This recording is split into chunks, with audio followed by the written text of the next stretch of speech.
Welcome to The Explainer. Today, we're going to dive into how a simple 3-second animation from over 100 years ago morphed into a multi-billion-dollar industry, an industry so powerful it can literally build towns. This is the incredible story of how anime took over the world. So to really get how we got here, we have to go back, way back, to the very first flicker of Japanese animation. Believe it or not, it was this, a 3-second loop of a little boy tipping his hat. It was only discovered back in 2005. It's made of just 50 hand-drawn frames, and it's the oldest piece of Japanese animation anybody knows of. So the big question is, how in the world do you get from that simple little loop to this? A massive, multi-billion-dollar industry that shapes culture all across the globe. We're talking about huge hits like Attack on Titan and worldwide phenomena like Pokémon. They're not just shows anymore. They're part of our shared cultural DNA. Okay, so before we go any further, let's get one core concept straight, because honestly, it's the foundation for everything else we're going to talk about. The relationship between manga and anime, it's simple, but it's absolutely crucial. The best way to think about it is like this. Manga is the architectural blueprint for a building. It's the original story, right there on the page. The anime, that's the finished building itself, living, breathing, and brought to life with movement, color, and sound. And you know, those roots, they go deep. Anime's journey through the 20th century was shaped by art, by new technology, and by something a lot darker, war. So you have that first spark back in 1907. By 1917, you start seeing the first commercial anime shorts in movie theaters, silent, hand-drawn films. By the 30s, they were even experimenting with sound. But then, in the 1940s, this emerging art form got pulled in a completely different direction. Animation became a seriously powerful tool for the state. The Japanese government started using it for military propaganda, actually funding the country's first ever feature-length animated movies to boost morale and support the war effort. But here's where the story gets really interesting.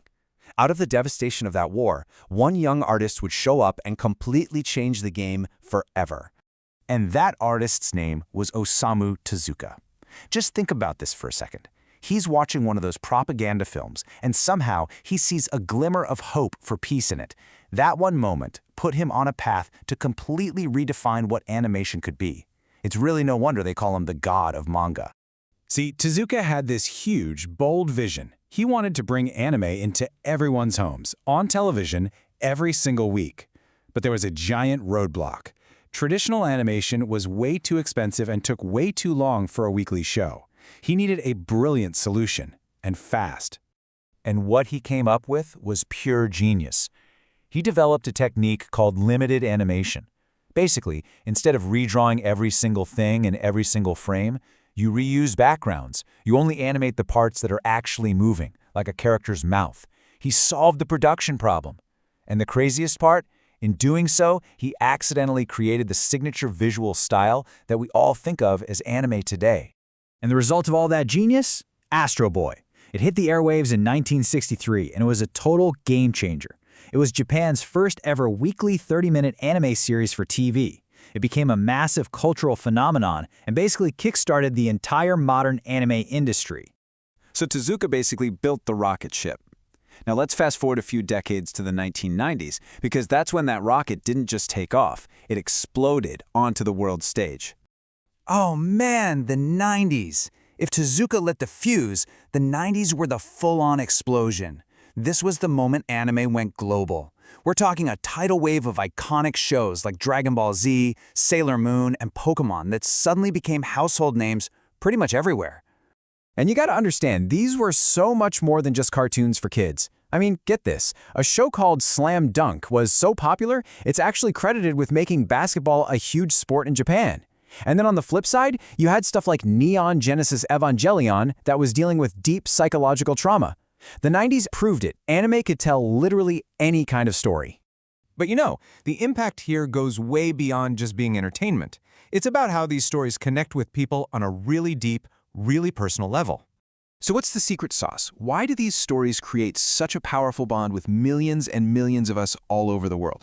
Well, for a lot of people, especially young people who might be feeling a bit lonely or anxious, anime is a kind of refuge. So many of the characters are outsiders, misfits. And when you see someone like yourself on screen, you feel seen, you feel less alone. And on top of that, you have the fandoms, these huge communities that pop up and give people a real sense of belonging.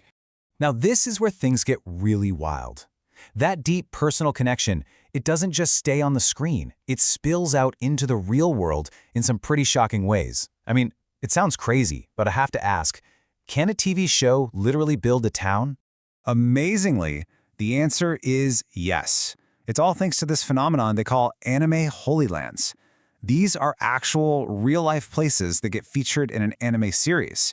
And what happens is, fans make pilgrimages to go and see them in person. And the economic impact is just, wow, it's stunning. A recent study found that during a time when Japan's national average income was actually declining, the average income in these Holy Land towns was growing. That's a complete reversal of the national trend, and it's all being driven by animation. So what's causing it? You might think it's just tourism, right? Nope. The study found the main driver was a staggering 5.8% average increase in population.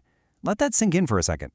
People aren't just visiting. They are so inspired by a story that they are literally packing up and moving to these towns.